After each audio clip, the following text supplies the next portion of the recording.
Okay, anybody awake in there? Come on, you guys. I heard those alarms. Let's go. Come on. Hey, Alexander. Anthony, let's see you move a little bit. Nicholas, time to get up. Come on. Come on, let's go. I went to sleep with gum in my mouth and woke up with gum in my hair. And then I tripped on my skateboard.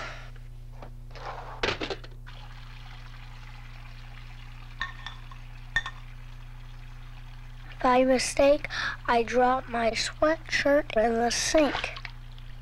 I could tell it was going to be a terrible, horrible, no good, very bad day.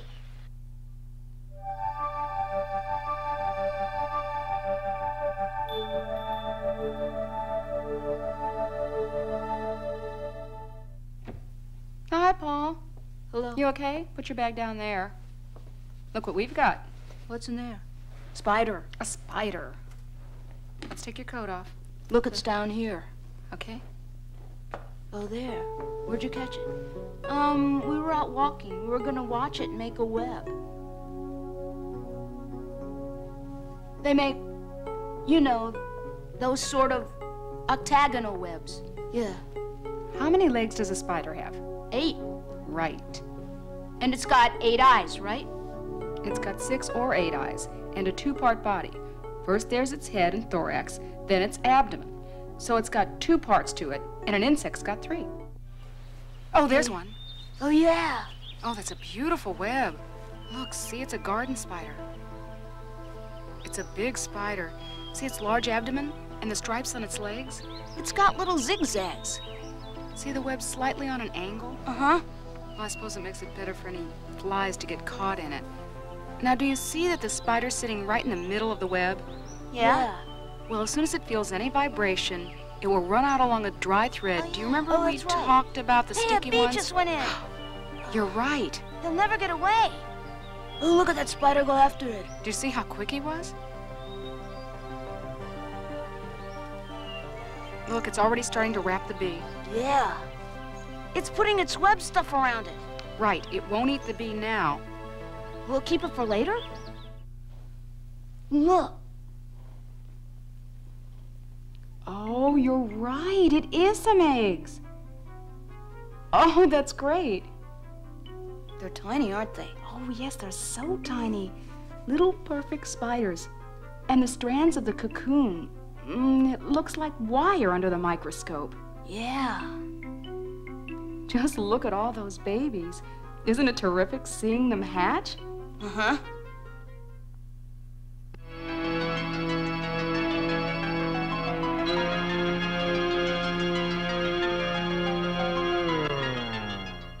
Cocaine can be identified in nasal swabs 3 hours after snorting it, and in the blood and nasal mucous membranes 6 hours after use. Habitual use of cocaine will cause prolonged constriction of the blood vessels in the septum. Consequently, due to blood deficiency, the tissues will die. As a result, the septum can become ulcerated or even perforated, sometimes with a dime-sized hole, as happened to this 22-year-old woman. This inside-the-nose picture shows you the perforation with reddish inflamed tissue around it. Impure cocaine and drug paraphernalia frequently infect the nose with Staphylococcus aureus, one of the parasitic bacteria that causes pus-filled inflammation. Absorbed through the mucous membranes into the bloodstream, these bacteria can bring about blood poisoning, a potentially life-threatening complication. Coke snorting is responsible for about 1/4 of the reported cocaine-related deaths.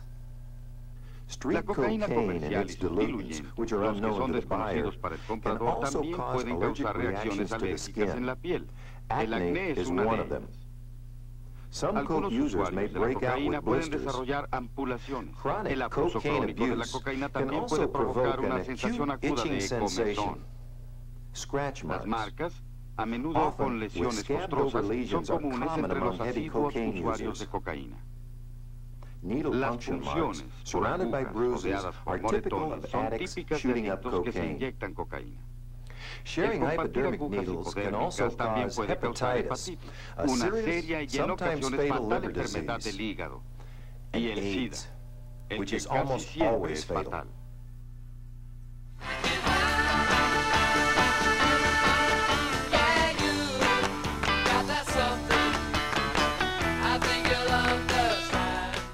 El SIDA destruye la habilidad del organismo para defenderse contra cualquier enfermedad. Aún el resfrío común lo dejará sin defensas. No existe píldora o medicina que mate el virus del SIDA dentro del cuerpo. No existe cura para el SIDA. Y no hay inyección o vacuna que pueda prevenir el SIDA. SIDA significa síndrome de inmunodeficiencia adquirida. Al hablar de SIDA adquirida, significa algo que se contrae después de nacer. Inmune significa su habilidad para luchar contra la enfermedad. Deficiencia significa la falta de algo. Y síndrome significa un tipo específico de enfermedad, SIDA. En el SIDA, el virus HIV destruye las células responsables del sistema de inmunización. Por lo tanto, con el SIDA no se tiene la habilidad para enfrentar enfermedades infecciosas causadas por gérmenes y aún enfermedades cancerosas. La idea que debe quedar fija en su mente es que se trata de su cuerpo. Usted está a cargo de él. No debe dejar que su amigo o amiga decidan por usted. ¿Qué pueden hacer para resistir esas presiones? Bien. Deben aprender a respetarse, tengan mucho más confianza y no teman expresar sus sentimientos. Vamos, todo el mundo lo hace. No, no todo el mundo, y aunque así fuera, no tengo por qué hacerlo.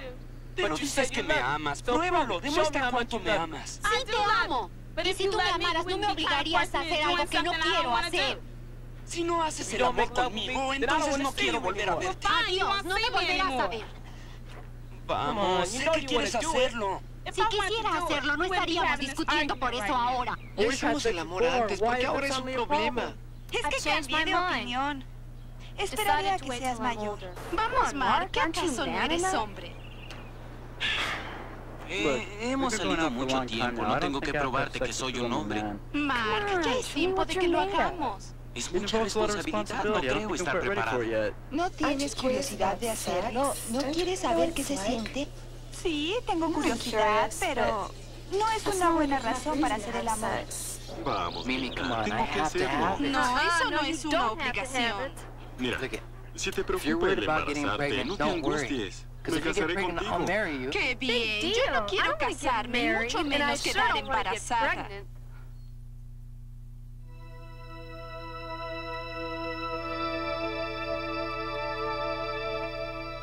Let's examine the structure of atoms. We will use a model of the hydrogen atom as an example. Atoms are made up of elementary particles. The proton is illustrated here in red. The electron is blue, and the neutron is white.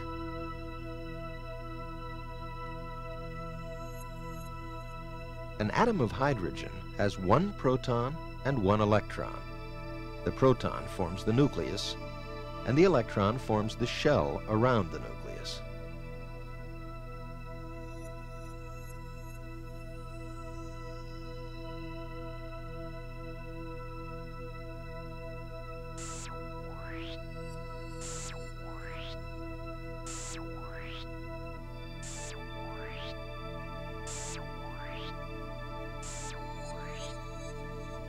If we photographed the electron in its various positions around the nucleus, and then projected the pictures superimposed on each other, we would see the statistical distribution of electrons around the nucleus.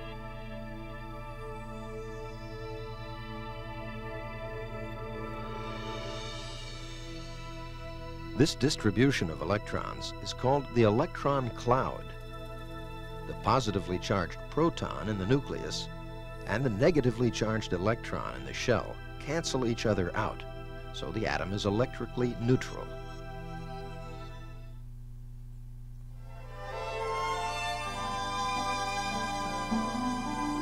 A day in the country. Impressionism. And the French landscape. With your host, Kirk Douglas.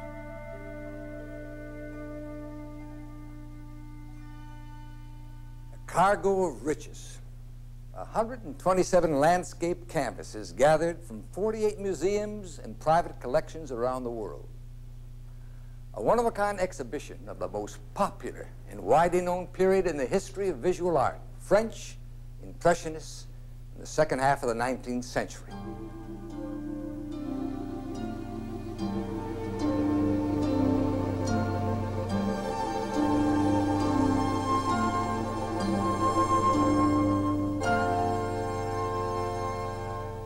Monet's Terrace has an address, a small resort town north of Le Havre on the Atlantic coast. You see this seated gentleman in the foreground, Monet's father. We'll find out he's not always as benign as we see him here. This 1867 canvas was an early working out of some of the ideas that would eventually define the unique genius of Impressionist painting. Shimmering luminance of light and shadow, the palpable air,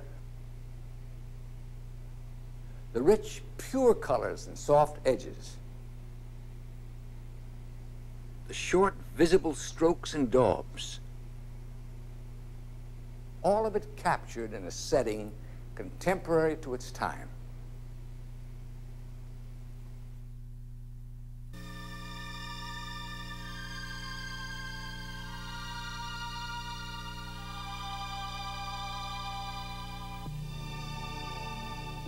A child is born. Its first breath and birth cry announce the miracle of new life. But what of that other miracle? The one that takes place deep in the uterine world of the mother, hidden from our eyes. The development of the human fetus is a mystery we have accepted on faith.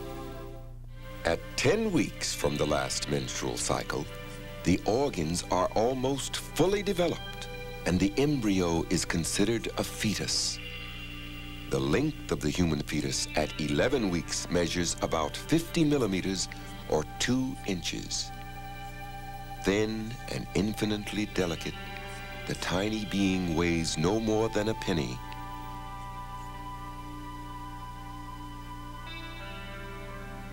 The head of the 12-week-old fetus looms large in its amniotic universe. The eyelids have grown over the bulging eyes and fused shut.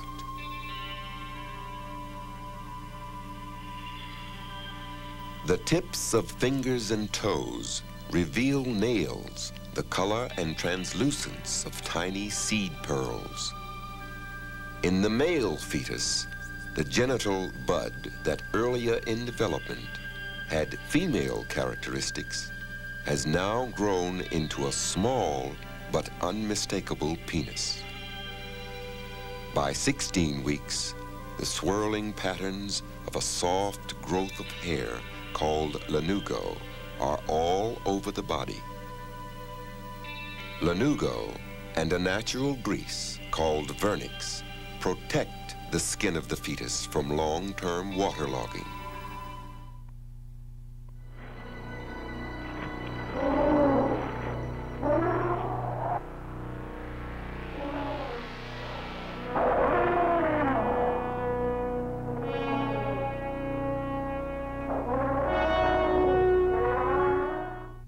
The horned-faced dinosaurs didn't fear Tyrannosaurus rex because they had horns to defend themselves.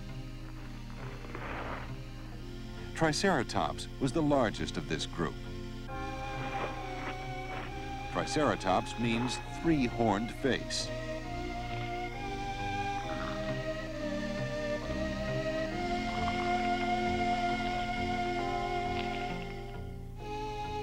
Monoclonius had only one horn. His name means single-stem lizard. The horned-faced dinosaurs were plant eaters. All of them had horny beaks and frills or spikes on the back of their heads.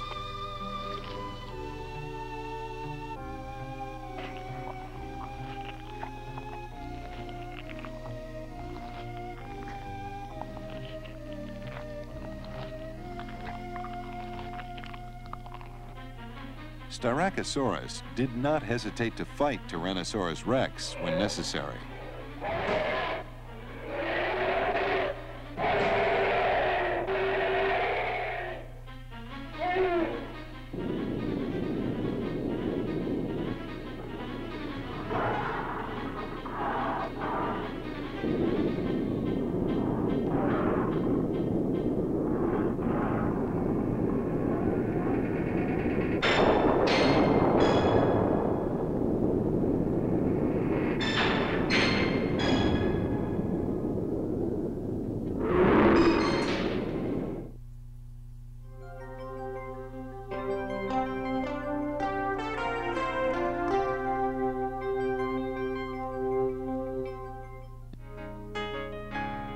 Let's see what happens to the hamburger this boy is eating.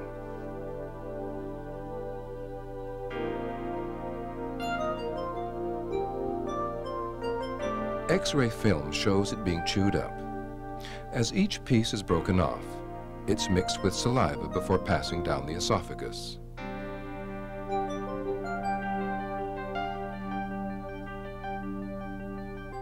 Let's take a look at the inside of the human esophagus using a device called an endoscope.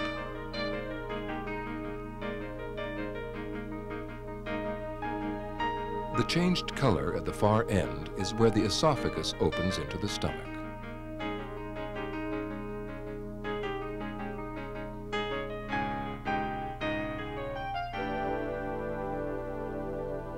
The stomach walls have many ridges and folds of muscle that keep the food moving along.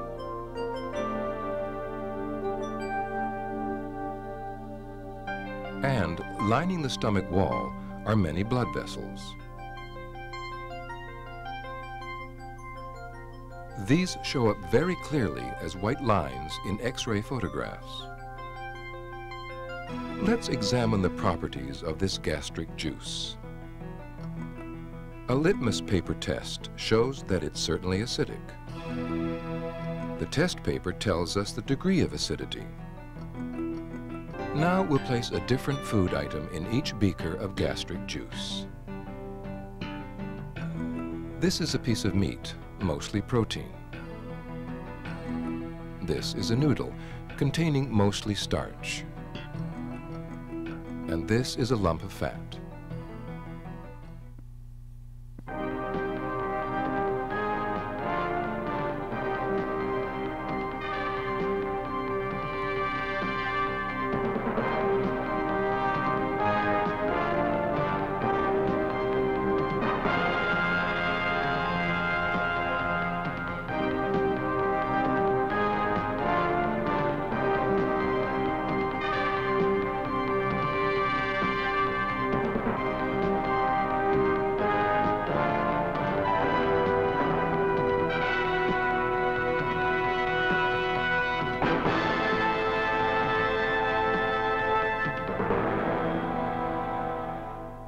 By 1943, the tide of the Second World War had turned, with the United States and the Soviet Union fighting as allies against the Germans, and with American air power battering the Japanese in the Pacific.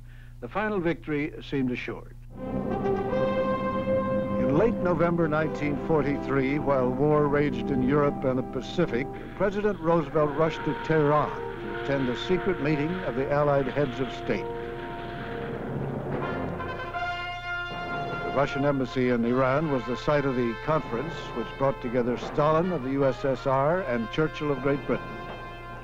Two strong men who, though politically poles apart, were united in their determination to defeat Nazi Germany.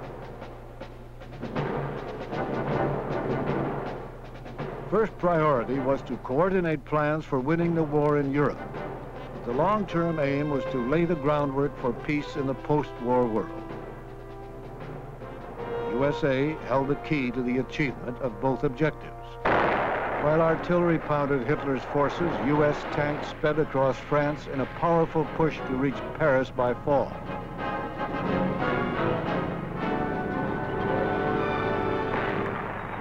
Village by village, the Allies won ground, driving the Germans back in a multi-pronged attack.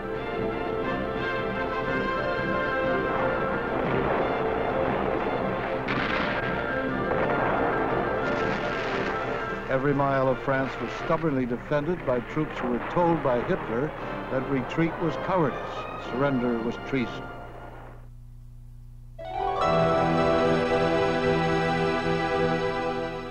Scientists believe that 4.5 billion years ago, clouds of interstellar dust and gas pulled together under its own gravity.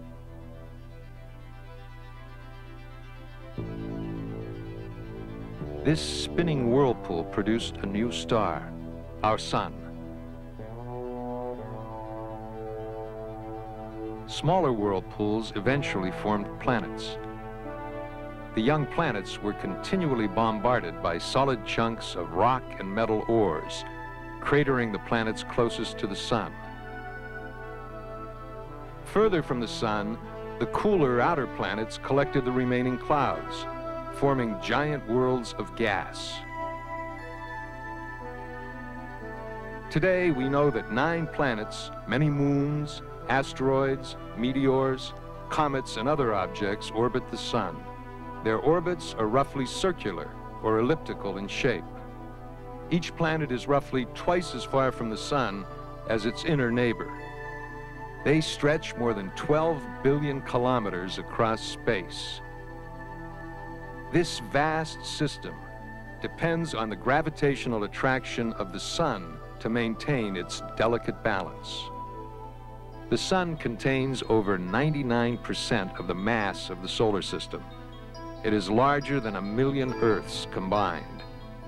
The pressure of this enormous mass heats the core of the sun up to 15 million degrees Celsius. At these extreme temperatures, hydrogen is fused into helium. Energy from this fusion is the source of most of the heat, light, and other forms of energy that come from the sun.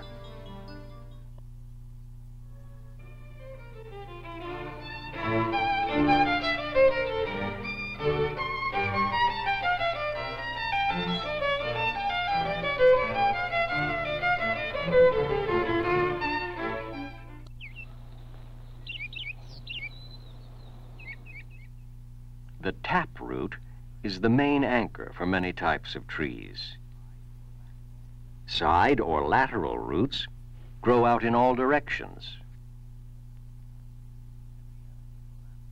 At the end of the lateral roots are the fast-growing feeder roots. Behind the tips of the feeder roots are root hairs. These root hairs gather in minerals and water for the tree. The root system of a large tree can measure hundreds of miles in length and spread as much as 3 times as wide as the branches in the air above. From the roots, water and dissolved minerals flow through the trunk up to the leaves. Following another root, food from the leaves flows downward through the trunk. The outer part of the trunk, the bark, varies greatly in appearance from one species of tree to another.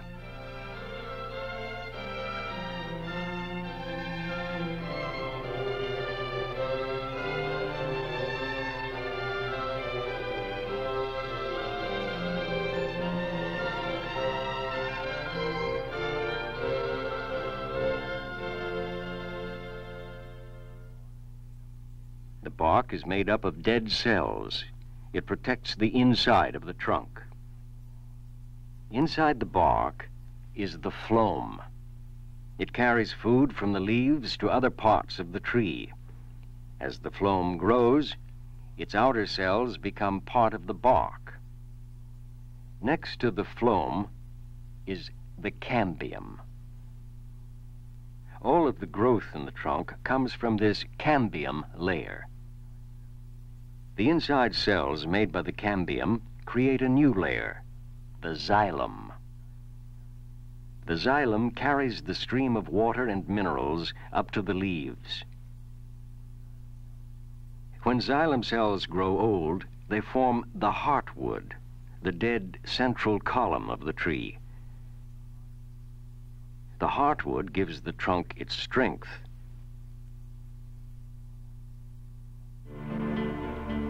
Marijuana is the most popular illegal drug in this country.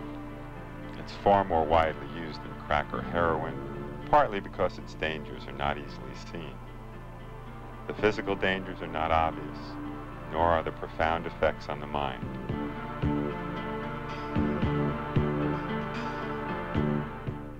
A good deal of research has been done on changes in perception when people are stoned. One strong effect is time distortion. People consistently feel as though time is passing more slowly.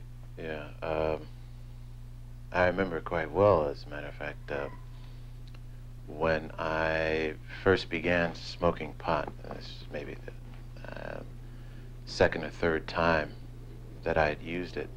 I was a senior in high school, and I was riding on the elevator. It felt to me like I was in there for at least an hour or several hours. Pot also changes how your brain perceives what your eyes see. It's not that you hallucinate and see things that aren't there, but the things which are there may even be distorted and seem to change or actually move.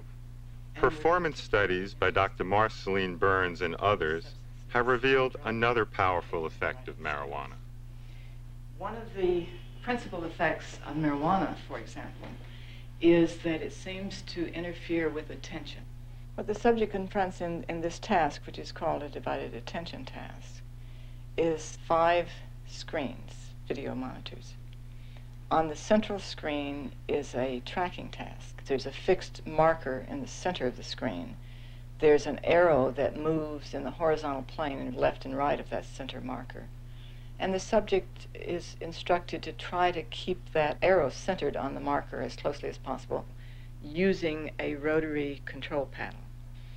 At the same time, on the other 4 screens, there are arrays of numbers.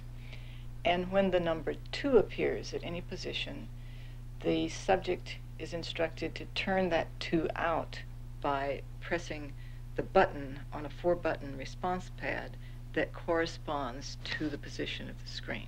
When a subject has had marijuana, they don't do this task very well.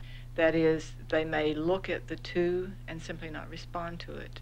They don't seem to be paying attention to what it is that they are seeing with their eyes.